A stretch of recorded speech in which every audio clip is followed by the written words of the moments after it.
elle va démarrer. Quand ça fait longtemps qu'il n'a pas démarré, si quelqu'un me l'apporte, il va quand même démarrer. Oui.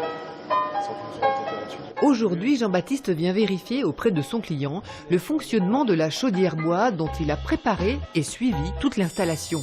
C'est un premier chantier complexe à mener pour cet étudiant en licence pro génie climatique option énergie nouvelle et développement durable qu'il fait par apprentissage.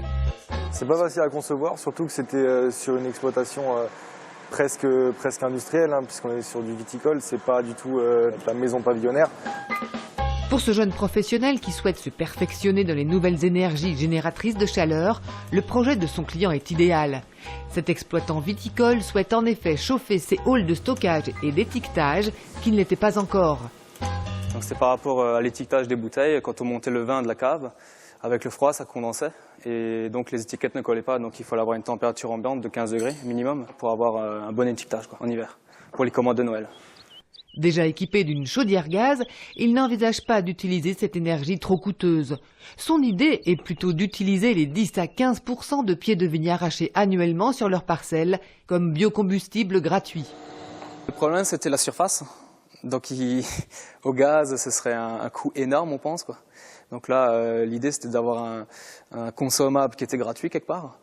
Donc là, on a juste payé la machine. Aujourd'hui, l'exploitation a une chaudière au bois de 63 kW, une installation entièrement dimensionnée et préparée par Jean-Baptiste. Où il insère directement ses cèpes de vigne et ses morceaux de palette dedans. Il réalise la combustion. Dans cette chaudière, on chauffe l'eau qui va alimenter une batterie de l'aérotherme qui va permettre de chauffer l'air via un ventilateur et le souffler vers le bas.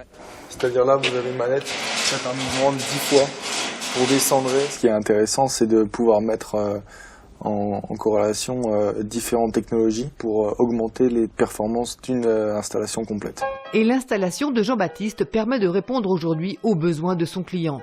Le ballon de stockage de la nouvelle chaudière bois bûche permet comme prévu de chauffer la salle de mise en bouteille ainsi que le hall de stockage par ventilo-convecteur.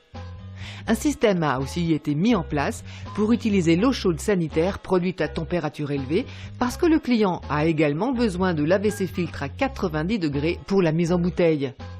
De plus, un éventuel trop-plein d'énergie accumulé par la chaudière bois peut aussi être envoyé dans la chaudière gaz pour chauffer le reste des bâtiments et des logements du domaine viticole.